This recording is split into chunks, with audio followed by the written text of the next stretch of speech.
की माननीय मुख्यमंत्री जी हमारे बीच में हैं और थाना भवन पर उनका विशेष आशीर्वाद है, इसलिए एक बार जरा जोरदार स्वागत करेंगे माननीय मुख्यमंत्री जी का।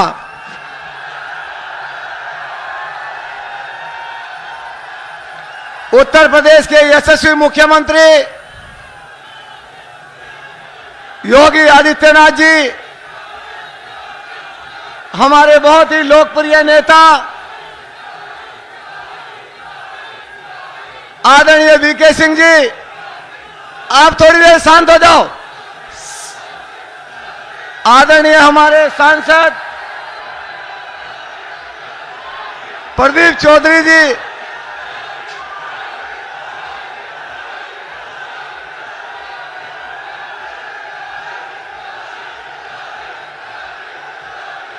अच्छा अब शांत हो।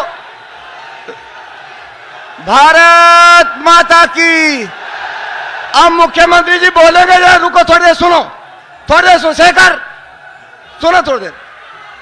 हमारे बीच में देश के सबसे लोकप्रिय मुख्यमंत्री जिन्होंने दुनिया में हमारी पहचान कराई है, ऐसे योगी आदित्यनाथ जी हमारे मध्य में हैं। मैं थाना भवन विधानसभा में आपका स्वागत करता हूं, आपका बहुत बहुत अभिनंदन करता हूं। मित्रों, इस पश्चिमी उत्तर प्रदेश में आपसे दो बातें पूछना चाहता हूं। आप बताइए, योगी आदित्यनाथ जी ने कानून व्यवस्था को शानदार किया है कि नहीं किया है? बोलो बोलो, गुंडों का इलाज किया है कि नहीं किया है? पलायन कराने वालों का इलाज किया है कि नहीं किया है? आप सब योगी जी से प्यार करते हो कि नहीं करते हो? प्यार करते हो कि नहीं करते हो? इसलिए पहले से बड़े बहुमत से मुख्यमंत्री बनाना है कि नहीं बनाना है? माननीय मुख्यमंत्री जी, मैं आपका धन्यवाद एक बात के लिए विशेष रूप से करना चाहता हूं। यह क्षेत्र पूरे पश्चिम में गन्ना किसान एक बड़ी बात है, और आपने हमारे क्षेत्र में भी बजाज शुगर मिल है। बरसों से किसान भुगतान से परेशान रहता था। मैं आपको बधाई देना चाहता हूं, आपने कानून बनाया कि कोई शुगर मिल यदि भुगतान नहीं करती तो उसकी दूसरी संपत्ति जब्त करके भी किसानों का भुगतान किया जा सकता है। और उसी क्रम में 1000 करोड़ रुपया आपने बजाज एनर्जी से लेकर के गन्ना किसानों का भुगतान सुनिश्चित किया। मित्रों, जोरदार तालियों से योगी जी का स्वागत करो, अभिनंदन करो। माननीय मुख्यमंत्री जी, एक जमाना था किसान खेत में जाता था, यदि स्टार्टर का बटन दबाता था और ईख का मैड़ा हिल गया तो दौड़ करके भागता था, बदमाश आगे होंगे। पश्चिम में जीना मुश्किल था, लोगों को लगता था जिंदगी कैसे कटेगी। मैं आपका अभिनंदन करना चाहता हूं कि आज उत्तर प्रदेश की कानून व्यवस्था हिंदुस्तान की सबसे बेहतरीन कानून व्यवस्था आपके नेतृत्व में माननीय मुख्यमंत्री जी बनी है। अच्छा एक बात बताओ, जरा रुको, थाना भवन को योगी जी ने बहुत कुछ दिया है कि नहीं दिया है? दिया है कि नहीं दिया है? सड़कें दी है कि नहीं दी है? बिजली दी है कि नहीं दी है? भुगतान दिया है कि नहीं दिया है? और इसलिए एक बार जरा आवाज चली जाए उन लोगों तक जो भाषा बोल रहे हैं, घूस भर देंगे, घूस।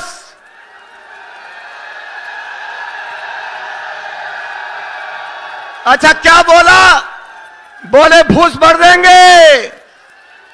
अच्छा, घूस भरने वालों का इलाज किसके पास है? अच्छा, घूस भरने वालों का इलाज किसके पास है भाई? घूस भरने वालों का इलाज किसके पास है? योगी जी के पास है कि नहीं है? है कि नहीं है? और मित्रों, योगी जी आपसे इतना प्यार करते हैं, योगी जी आपसे इतनी मोहब्बत करते हैं, और मैं कह सकता हूं कि पश्चिमी उत्तर प्रदेश पहली बार पश्चिमी उत्तर प्रदेश किसी सरकार ने अपने एजेंडे में शामिल किया है। इसलिए योगी जी का हम बहुत बहुत धन्यवाद करते हैं, बहुत बहुत अभिनंदन करते हैं। अच्छा, एक बात बताओ, सहारनपुर में विश्वविद्यालय किसने दिया? जोर से बोलो, सहारनपुर में विश्वविद्यालय किसने दिया? मेरठ में स्पोर्ट्स कॉलेज किसने दिया? जेवर में एयरपोर्ट किसने दिया? चौड़ी चौड़ी सड़कें किसने दी? 20 घंटे बिजली किसने दी? शानदार कानून व्यवस्था किसने दी? इसलिए मेरे साथ बोलो, योगी आदित्यनाथ, योगी आदित्यनाथ। माननीय मुख्यमंत्री जी, मैं आपका आभारी हूं कि थाना भवन विधानसभा में, वैसे तो आपने पूरे पश्चिम में, पूरे उत्तर प्रदेश में विकास किया है, पर थाना भवन विधानसभा को आपने इतना दिया है, इतना दिया है। आपको मालूम है कितना दिया है? सारे बोलो, कितना दिया है? थाना भवन को कितना दिया है? सबको पता है। थाना भवन को 3,300 करोड़ रुपया आपने देने का काम किया है। मैं आपका बहुत बहुत धन्यवाद करता हूं, आपका बहुत बहुत अभिनंदन करना चाहता हूं। अच्छा, अब एक बात बताओ, सारे बताओ, अब योगी जी आगे हैं, जो बचे हुए 5 दिन हैं, मेहनत करोगे कि नहीं करोगे? घर घर जाओगे कि नहीं जाओगे? सबको जगाओगे कि नहीं जगाओगे? सबको जगाओगे ना, तो घूस भरने वाले अपने आप ही भाग जाएंगे, अपने आप ही भाग जाएंगे। ठीक है, तो मैं योगी जी को बुला लूं बोलने के लिए? बुला लूं? सारे बताओ, बुला लूं? पीछे तक बताओ, बुला लूं? तो मैं उत्तर प्रदेश के यशस्वी मुख्यमंत्री योगी आदित्यनाथ जी को बुलाने से पहले 1 मिनट के लिए हम राजकुमार सैनी जी, जो बहुजन समाजवादी पार्टी के वरिष्ठ नेता हैं, वो छोड़ करके आज बीजेपी में आए हैं, मैं उनसे भी कहूंगा कि एक बार, माननीय मुख्यमंत्री जी हमारे बीच में हैं, आज उन्होंने बीजेपी की सदस्यता ग्रहण की है, वो बीजेपी के मिशन में लगने वाले हैं, उनसे निवेदन करूंगा हम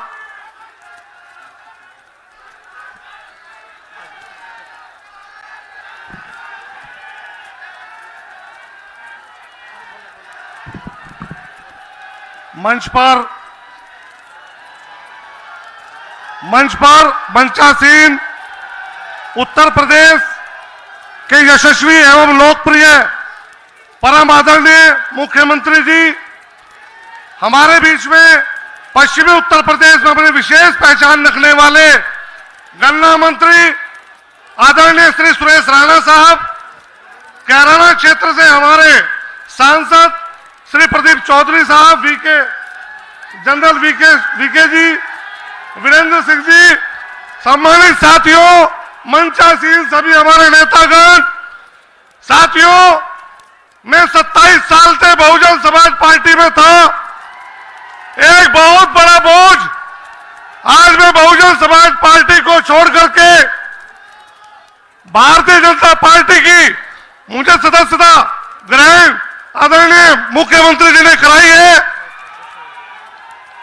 मैं आप सब लोगों से वायदा करता हूं कि अपने साथियों के साथ पूरी ताकत के साथ इस विधानसभा को जिताने का काम करेंगे और भाजपा की झोली में यह सीट पुनः डालने का काम होगा। साथियों, आप सब लोगों से भी इस आशा और विश्वास के साथ कि आप सब लोग भी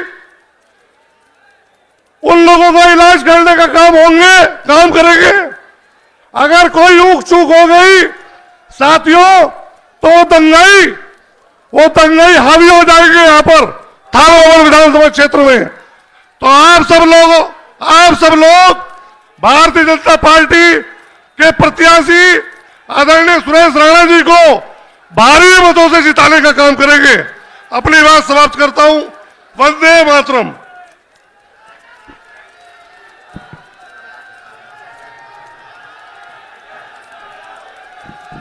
अच्छा बात सुनो भाई, अरे पाकिस्तान के दांत खट्टे करने वाले जनरल वीके सिंह भी यहां बैठे हैं। जरा एक बार उठ जाओ भाई साहब।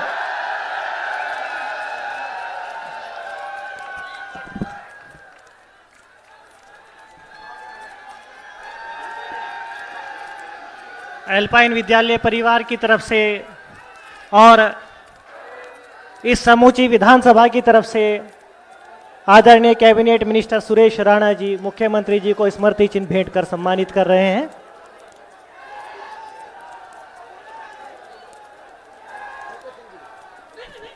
कह रहे वीके सिंह जी, मैं माननीय वीके सिंह जी से अनुरोध करता हूं,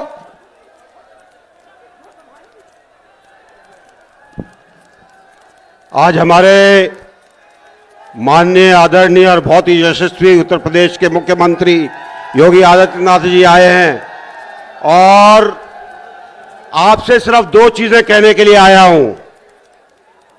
यहां पर भगवा लहराएंगे कि नहीं? पीछे से आवाज नहीं आ रही, लहराएंगे कि नहीं? उसके लिए एक काम करना है, 10 तारीख को सब घरों में से जो भी मतदाता है उसको लेकर मतदान केंद्र पे जाना है।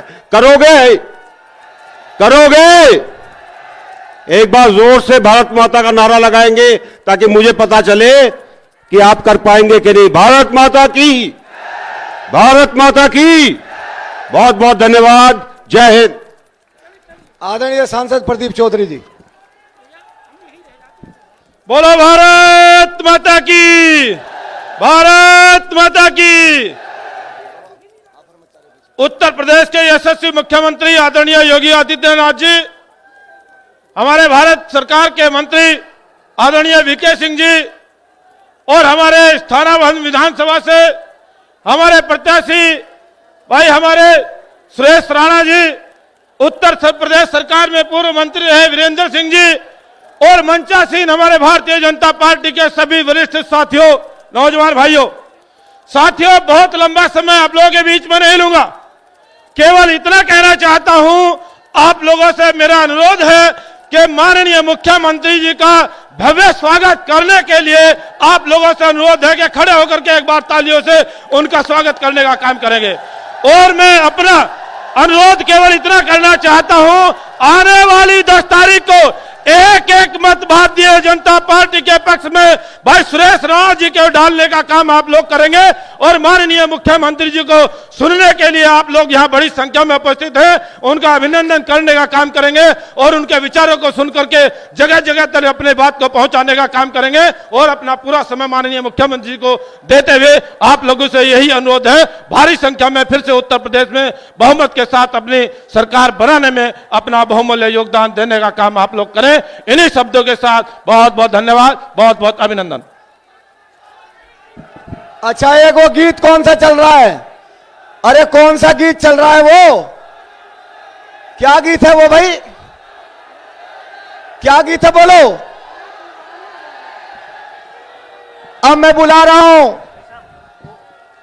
उत्तर प्रदेश के यशस्वी मुख्यमंत्री, युवा दिलों की धड़कन, किसानों की आवाज, बहनों का सम्मान, जिन्होंने पूरी दुनिया में उत्तर प्रदेश का गौरव बढ़ाया है। हर नौजवान के सीने का दिल धड़कता है तो योगी योगी योगी योगी बोलता है। बोलता कि नहीं बोलता है? इसलिए मेरे साथ बोलो भारत माता की। अब योगी जी को बुला लूं, माननीय मुख्यमंत्री जी को बुला लूं। ये जरा थोड़ा पीछे हो जाएंगे भाई, ज्यादा लोड हो रहा है इसके ऊपर। मैं अनुरोध करता हूं माननीय मुख्यमंत्री योगी आदित्यनाथ जी से, आप सबके दिलों में बसते हो कि आए और हम सबका मार्गदर्शन करें।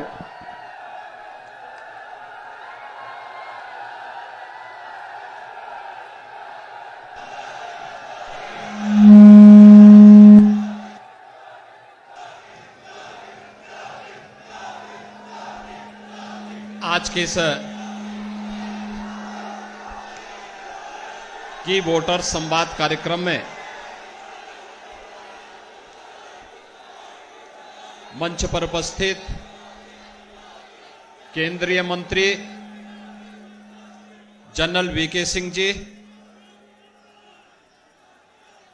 लोकप्रिय सांसद श्री प्रदीप चौधरी जी, विधान परिषद के सदस्य पूर्व मंत्री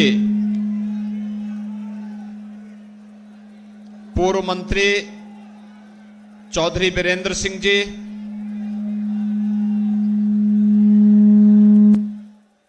भारतीय जनता पार्टी के थाना भवन विधानसभा क्षेत्र से प्रत्याशी और प्रदेश सरकार के कर्मठ और लोकप्रिय मंत्री श्री सुरेश राणा जी, जिलाध्यक्ष सत्येंद्र तोमर जी, जिला प्रभारी अजय शर्मा जी, स्वामी रामदेव जी, प्रदेश कार्यकारिणी के सदस्य पवन तरार जी, विधानसभा संयोजक वीरेंद्र सिंह जी, विभिन्न खापों से जुड़े हुए उनके चौधरीगण श्री कुलदीप शर्मा जी, राम कुमार जी, समय पाल जी, ओमपाल कश्यप जी, चौधरी यशपाल सिंह जी, सहेंद्र सिंह जी, हरबीर मलिक जी, चौधरी राज सिंह जी, वीरेंद्र सिंह जी, रणबीर सिंह जी, मंडल अध्यक्षगण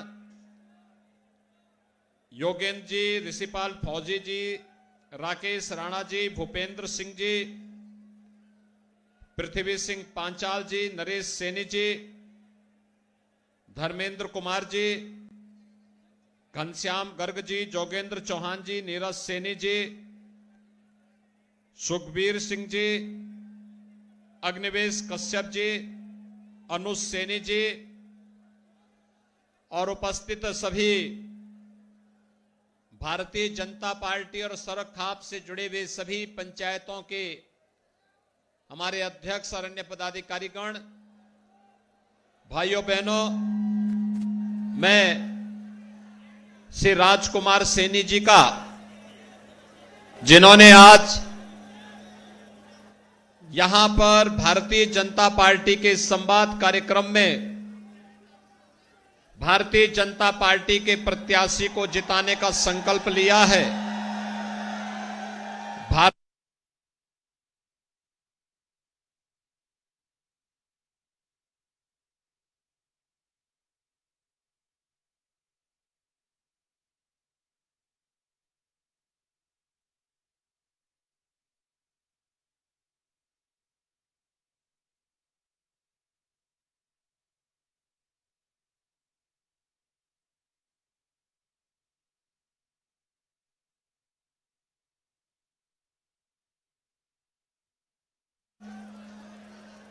थाना भवन विधानसभा क्षेत्र के विकास के साथ साथ प्रदेश के करोड़ों किसानों के जीवन में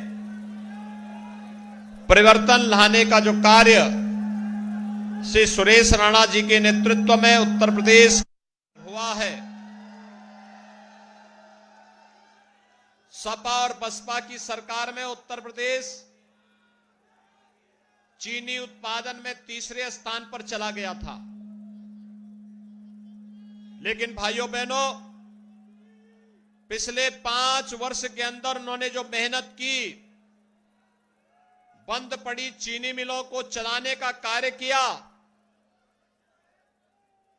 नई चीनी मिलों की स्थापना की कार्रवाई की, 8-8, 10-10 वर्षों से जिन गन्ना किसानों का गन्ना मूल्य का भुगतान नहीं हो पाया था, उस भुगतान को ससमय अन्नदाता किसानों के खाते में पहुंचा करके 1,57,000 करोड़ रुपए के गन्ना मूल्य का भुगतान करके उन्होंने उत्तर प्रदेश को गन्ना मूल्य भुगतान में भी अग्रणी राज्यों की श्रेणी में खड़ा करके नंबर 1 स्थान दिलाया है। और इसका श्रेय जाता है थाना भवन क्षेत्र के मतदाताओं का, जिन लोगों ने उन्हें विधायक चुन करके विधानसभा में भेजा था। भाइयों बहनों, आज मुझे इस शामली जनपद में आने का अवसर प्राप्त हुआ है। शामली में मैं पहले भी आया था, लेकिन मैं आपसे पूछना चाहता हूं, 5 साल पहले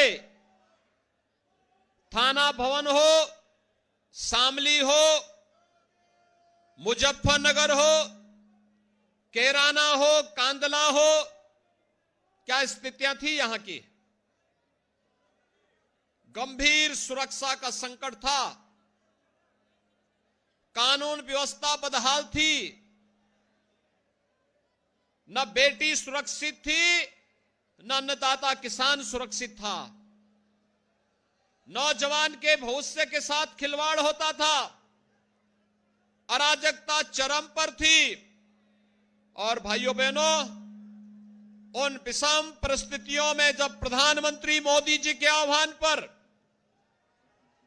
उत्तर प्रदेश की जनता जनार्दन ने भारतीय जनता पार्टी पर विश्वास किया,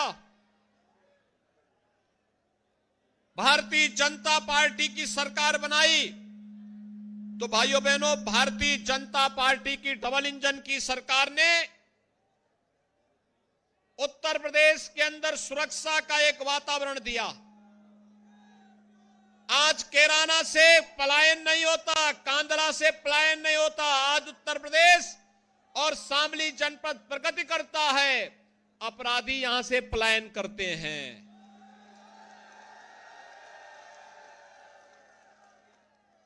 आज कोई बेटियों की सुरक्षा पर सेंध नहीं लगा सकता। अगर बेटियों की सुरक्षा खतरे में कोई डालने का कुत्सित प्रयास करता है, तो दुर्योधन और दुशासन जैसी दुर्गति को भी प्राप्त होता है।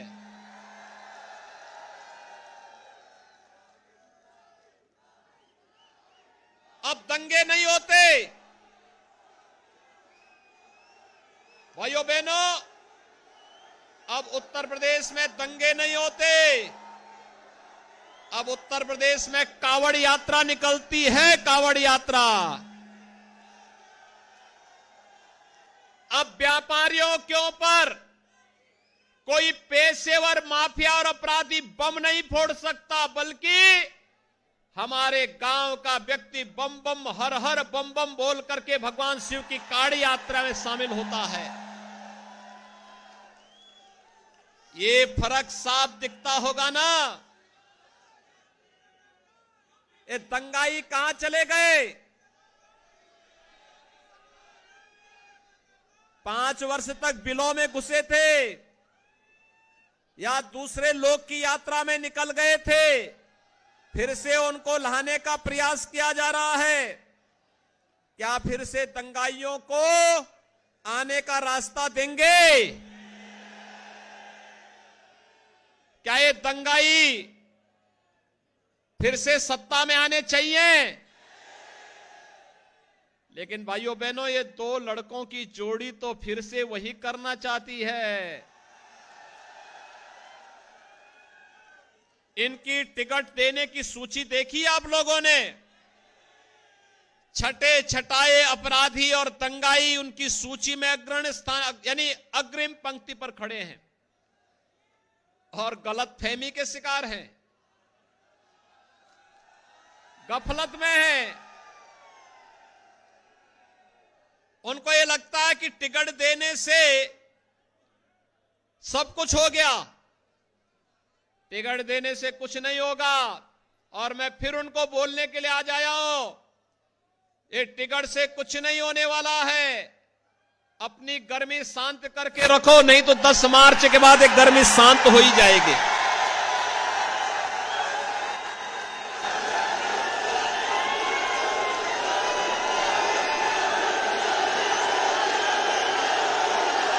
समाजवादी पार्टी के मुखिया कहते हैं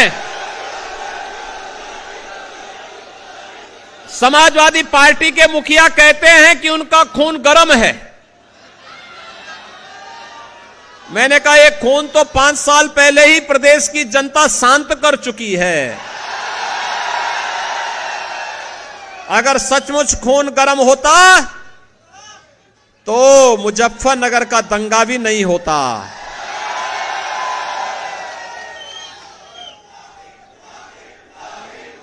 भाइयों बहनों,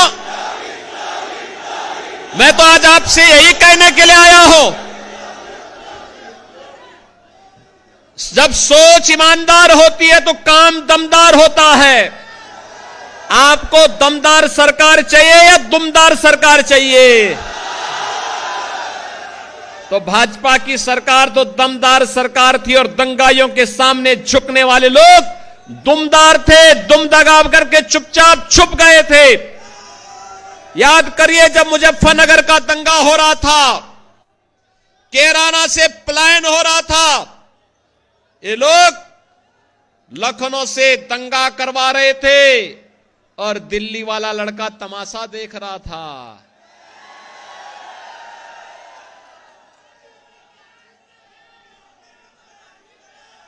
भाइयों बहनों, इनके एजेंडे में कभी सुरक्षा नहीं थी, दंगा मुक्त प्रदेश नहीं था, कावड़ यात्रा नहीं थी, गन्ना किसान अन्नदाता किसान नहीं था। यहां पर विश्वविद्यालय खुले, अच्छी सड़कें बने, गरीबों को आवास की सुविधा मिले, गरीबों को राशन की फ्री में सुविधा मिले। इनके एजेंडे में था ही नहीं। इनके एजेंडे में तो एक ही बात थी और वह इनके एजेंडे का हिस्सा था, दंगा कराओ, भय और दहशत का माहौल पैदा करो, गरीबों की संपत्ति पर, व्यापारियों की संपत्ति पर कब्जा करो। यही तो ये लोग करते थे। लेकिन भाइयों बहनों, जिन लोगों ने व्यापारियों को सताया था, गरीबों को सताया था, किसानों पर प्रताड़ित किया था, आज उन सब की संपत्ति पर सरकार ने किस तरीके की कार्रवाई की आप सब देख रहे होंगे। हम लोगों ने तो पहले ही कहा कि अपराध और अपराधियों के मामले में जीरो टॉलरेंस की नीति के तहत सरकार कार्य करेगी। और भाइयों बहनों, मैं फिर आपसे कहने के लिए आज आया हूं कि जो प्रदेश के अंदर सुरक्षा और समृद्धि का माहौल भारतीय जनता पार्टी की डबल इंजन की सरकार ने बनाया है, यह यात्रा अनवरत जारी रहे, इसके लिए श्री सुरेश राणा का यहां से विधायक बनना आवश्यक है। भाइयों बहनों, आज तो कोई भी बेटी स्कूल जा सकती है। 5 साल 7 साल पहले बेटी स्कूल नहीं जा पाती थी, क्योंकि स्कूल जाने में भय था, दहशत का माहौल था। लेकिन इन 5 वर्षों में स्थितियां बदली। पूरी दमदार तरीके से बेटियों की सुरक्षा के लिए खतरा बने हुए तत्वों के साथ निपटने का कार्य सरकार ने किया। और भाइयों बहनों, दंगाइयों को भी उनकी जगह पहुंचाने का काम भी किया। दोनों काम साथ साथ चलते गए। समाजवादी पार्टी का विकास परिवार से बाहर कभी निकल ही नहीं पाया। 49,000 करोड़ रुपए का गन्ना मूल्य बकाया था समाजवादी पार्टी की सरकार जब जा रही थी। और भाइयों बहनों, आपको धन्यवाद देना चाहिए श्री सुरेश राणा जी को, जिन्होंने सभी गन्ना मूल्य का भुगतान करवा करके गन्ना किसानों के जीवन में परिवर्तन लाने का काम किया, बंद चीनी मिलों को चलाने का काम भी किया। और आज हमारे सांसद, हमारे विधायक, इन सब का परिश्रम है कि सहारनपुर में मां शाकंभरी के नाम पर एक विश्वविद्यालय बन रहा है। शामली के बच्चे जब वहां पढ़ेंगे, उनकी डिग्री में मां शाकंभरी की फोटो और मां शाकंभरी का नाम होगा। हम लोगों ने मेजर ध्यानचंद जी के नाम पर मेरठ में प्रदेश का पहला स्पोर्ट्स विश्वविद्यालय बना रहे हैं। यहां का नौजवान जो खेल कूद में आगे बढ़ना चाहता है, ओलंपिक का मेडल लेने की क्षमता अर्जित करेगा। और ओलंपिक में गोल्ड मेडल पर हम कितना पुरस्कार देते हैं मालूम है? 6 करोड़ रुपए सरकार की तरफ से हम देते हैं गोल्ड मेडल पे। रजत पदक पर 4 करोड़, कांस्य पदक पर 2 करोड़। यह पुरस्कार राशि राज्य सरकार अपने तरफ से उन खिलाड़ियों को देती है जो वहां से ओलंपिक से लेके आते हैं। और मैं चाहता हूं शामली, मुजफ्फरनगर, मेरठ, सहारनपुर, बागपत, गाजियाबाद, हापुड़, बुलंदशहर के नौजवान अधिक से अधिक मेडल जीत करके लेके आए, देश का नाम रोशन करें और प्रदेश से उनको ये सौगात भी मिलेगी और प्रदेश सरकार में नौकरी भी मिलेगी। अभी मुझे वाल्मीकि समुदाय से जुड़े हुए एक सज्जन मिले। उन्होंने कहा कि मकान हमें और भी चाहिए। भाइयों बहनों, प्रधानमंत्री मोदी जी ने अभी केंद्रीय बजट प्रस्तुत करवाया है संसद में। 80 लाख गरीबों के लिए मकान की व्यवस्था है, उसमें 80 लाख गरीबों के लिए। याद करिए, समाजवादी पार्टी 5 साल के कार्य में 18,000 गरीबों को भी मकान नहीं दे पाई थी। और भारतीय जनता पार्टी की डबल इंजन की सरकार ने कितना किया? 43,50,000 से अधिक गरीबों को एक एक मकान मिल गया है। भाइयों बहनों, एक और काम आपने देखा होगा। खैर, सपा बसपा अंधेरे में रहने के आदी है। उन लोगों को बिजली पसंद ही नहीं थी, इसलिए बिजली नहीं देते थे। पहले बिजली मिलती थी क्या? 17 के पहले बिजली मिलती थी? आज तो मिलती होगी ना। इसको 24 घंटे भी करना है ना, 24 घंटे मिल रही होगी। लेकिन भाइयों बहनों, उनका विकास सड़क पे भी नहीं दिखता था। उन्होंने अपने समय में विकास कराया अपनी सोच के अनुरूप। कौन सा विकास है? हमने विश्वविद्यालय दिया, सड़क दिया, अग्निशमन केंद्र दिए, एयरपोर्ट दिया, और शामली के नौजवानों के लिए फिल्म सिटी भी हम बना रहे हैं। नजदीक में है, फिल्म सिटी भी बन रही है। यहां का युवा मुंबई नहीं जाएगा, बल्कि शामली में रह करके ही अपनी कला का प्रदर्शन कर पाएगा। देश का सबसे बड़ा इलेक्ट्रॉनिक सिटी भी हम विकसित कर रहे हैं। जितने नौजवान हमारे डिप्लोमा कर रहे हैं, आईटीआई कर रहे हैं या फिर डिग्री ले रहे हैं, 1 करोड़ नौजवानों को टैबलेट और स्मार्टफोन तो वितरित हो ही रहा है। उनके लिए इलेक्ट्रॉनिक सिटी में भी जॉब उनका इंतजार कर रहा है। डिफेंस कॉरिडोर उनका इंतजार कर रहा है। पिछली सरकारें तमचा बनाती थी, तमचे की फैक्ट्री इसलिए लग जाती थी, और हमारी सरकार डिफेंस कॉरिडोर बना रही है। जनरल साहब भी हमारे साथ आ जाए हैं। यहां पर बनी हुई तोपें जब पाकिस्तान की सीमा पर गरजेंगी तो पाकिस्तान के छक्के छूट जाएंगे। हमारा विकास तो ये दिखाई देता है। लेकिन भाइयों बहनों, अगर समाजवादी पार्टी और बहुजन समाजवादी पार्टी का विकास देखना हो तो उनका विकास क्या है मालूम है? उनका विकास सड़क पे नहीं दिखाई देगा, फैक्ट्री में नहीं दिखाई देगा। उनका विकास एक ही जगह दिखाई देता, वह कब्रिस्तान की बाउंड्री वाल पर। कहां है उनका विकास? कहां है उनका विकास? कहां है उनका विकास? तो फिर अगर कब्रिस्तान की बाउंड्री पर ही उनका विकास है तो उनको बोलना, भैया वोट भी वहीं से ले लो।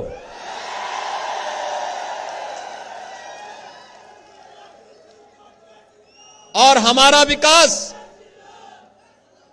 कावड़ यात्रा में भी दिखाई देता है, विश्वविद्यालय में भी दिखाई देता है, एयरपोर्ट में भी दिखाई देता है। और भाइयों बहनों, हर तीर्थ, हर धाम के विकास के लिए हम लोगों ने धनराशि जारी की है। हर मंदिर के लिए राम मंदिर तो बनाएंगे ही बनाएंगे, तो हमारा संकल्प था ही। भव्य राम मंदिर बनेगा, गगनचुंबी राम मंदिर बनेगा। दुनिया की कोई ताकत अयोध्या में राम मंदिर बनने से अब रोक नहीं सकती है। प्रधानमंत्री मोदी जी ने इसकी आधारशिला रख दी है। और भाइयों बहनों, मैं यही आपसे अपील करने के लिए आया हूं कि भाइयों बहनों, जो विकास कार्य 3000 करोड़ रुपए से अधिक का कार्य श्री सुरेश राणा जी ने आपके थाना भवन विधानसभा क्षेत्र में करवाया है, यह तो एक शुरुआत है। कायदे से उनको 3 ही साल काम करने के लिए मिला। 2 साल से तो कोरोना से जूझते हुए फैक्ट्रियों को चलाते चलाते व्यतीत हो गया। अब तो कोरोना भी बंद है। गरीबों को फ्री में टेस्ट, फ्री में उपचार, फ्री में वैक्सीन। कितने लोगों ने वैक्सीन लगाया है? 100% लोगों ने पहली डोज ले ली है और 72% लोगों ने सेकंड डोज भी ले ली है। भाइयों बहनों, ये जो डबल डोज ले रही है, चुनाव तक आते आते यह पहुंचेगा। मैंने पिछले आंकड़े को देख के कहा था कि चुनाव 80-20 का होगा। मैं कहता हूं ये 90-10 की तरफ जा रहा है। तो आपको लगता है ना, सपा के लोग विरोध करते थे ना वैक्सीन का। इन्होंने कहा था ना कि भाजपा वैक्सीन है। इन्होंने कहा था ना ये मोदी वैक्सीन है। ये लोगों के जीवन के साथ खिलवाड़ कर रहे थे ना। लेकिन मैं आपका अभिनंदन करता हूं। अभिनंदन इस बात का, आपने वैक्सीन लिया और वैक्सीन लेकर के वैक्सीन के विरोधियों पर जोरदार तमाचा मारा है कि नहीं, ये देश की लड़ाई है और देश की लड़ाई में हम भारत को जिताएंगे, कोरोना को हराएंगे। तो ये कोरोना समर्थकों को बुरी शिक्कत देंगे ना, जो वैक्सीन का विरोध करते थे, उन लोगों को जवाब देंगे ना। और भाइयों बहनों, मैं आप सबसे इसी बात के लिए कहने के लिए आया हूं, याद करना, ये 2 लड़कों की जोड़ी तो डार्क जोन वाली जोड़ी है। ये इनके समय में हैंडपंप ने भी पानी देना बंद कर दिया था। ये सूखी जोड़ी है। इनके समय में मुजफ्फरनगर का दंगा भूले नहीं होंगे। सचिन और गौरव जैसे नौजवानों की जो निर्मम हत्या हुई थी, केवल इसलिए क्योंकि उन्होंने अपनी बहन की रक्षा करने के लिए केवल ये पूछने के लिए गए थे कबाल कस्बे में कि भाई देखो हमारी बहन स्कूल जाती है, उसको क्यों छेड़ते हो। हर भाई जिसने अपनी कलाई पर रक्षाबंधन का सूत्र बांधा है, इस संकल्प के साथ जुड़ेगा। और किस निर्ममता के साथ उन युवाओं की हत्या हुई थी। तब ये 2 लड़कों की जोड़ी या तो दंगा करवा रही थी या निर्मम हत्या करवा रही थी। आज इनको फिर से मुजफ्फरनगर और शामली याद आ रहा है। थोड़ा भी सम्मान होता, स्वाभिमान होता, इन लोगों को यहां की जनता जनार्दन के सामने मुंह दिखाने की स्थिति नहीं होनी चाहिए थी, नहीं आना चाहिए था। क्योंकि तो दंगाई थे, दंगाई करा रहे थे। और सच्चाई भी है नाम समाजवादी है, सोच परिवारवादी है और काम दंगाई है। और भाइयों बहनों, इन दंगाइयों को कभी अवसर मत देना, भूल करके भी नहीं। सरोखाप से भी मैं अपील करूंगा, बताइए वर्तमान और भावी पीढ़ी को हम देना क्या चाहते हैं? हम क्यों किसी अपने वर्तमान और भावी पीढ़ी के जीवन के साथ खिलवाड़ करें? ये लोग तो फिर चले जाएंगे, लेकिन जब संघर्ष की बात आएगी तो भाइयों बहनों, उस समय प्रदीप चौधरी, सुरेश राणा यही कार्यकर्ता आंदोलन करेंगे, यही लोग सुख दुख में सहभागी बनेंगे। उस समय दो लड़कों की जोड़ी फिर गायब रहेगी, उस समय भी नहीं आने वाली है। और भाइयों बहनों, मैं आज इसीलिए आज आपके बीच में आया हूं। सभी लोगों से मैं यही कहूंगा, शामली जनपद में 3 विधानसभा हैं, तीनों विधानसभाएं फिर से भारतीय जनता पार्टी की झोली में दीजिए और भारतीय जनता पार्टी की सरकार सुरक्षा और समृद्धि का वायदा आपसे करती है। आपके सम्मान को और आपकी समृद्धि को इसी गति से आगे बढ़ाने का कार्य करेगी। हम लोगों ने तो हर मंदिर के लिए किया है। महर्षि वाल्मीकि का जो मुख्य आश्रम है लालापुर चित्रकूट में, भाइयों बहनों, वहां के लिए हम लोगों ने सुंदरीकरण का भरपूर पैसा दिया है। मैं स्वयं वहां गया था। महर्षि वाल्मीकि जयंती के अवसर पर मैंने वहां जाकर के स्वयं पूजा की थी और हर मंदिर में अखंड रामायण का पाठ भी बिठाया था। काशी में संत रविदास जी के मंदिर के, उनकी जन्मभूमि के मंदिर का सुंदरीकरण का कार्य सरकार कर रही है।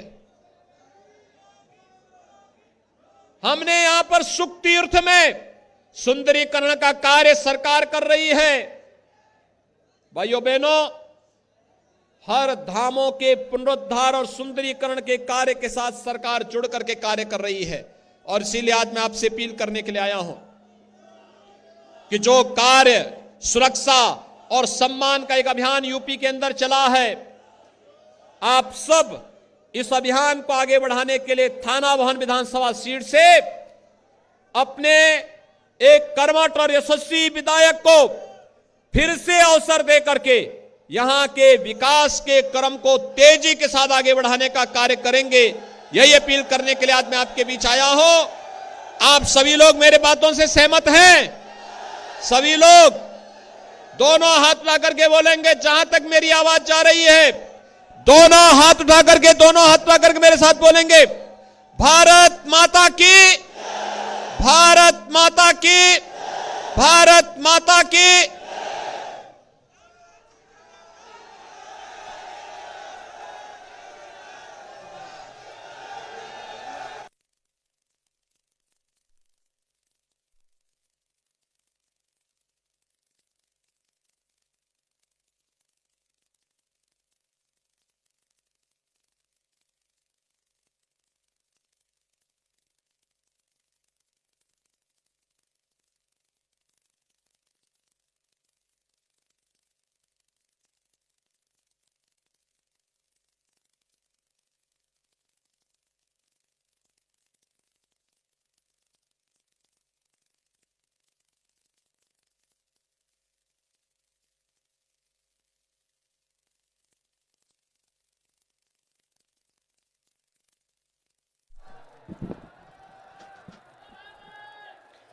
आप सबकी गरिमामयी उपस्थिति के लिए हृदय की गहराइयों से आप सबका बहुत बहुत आभार।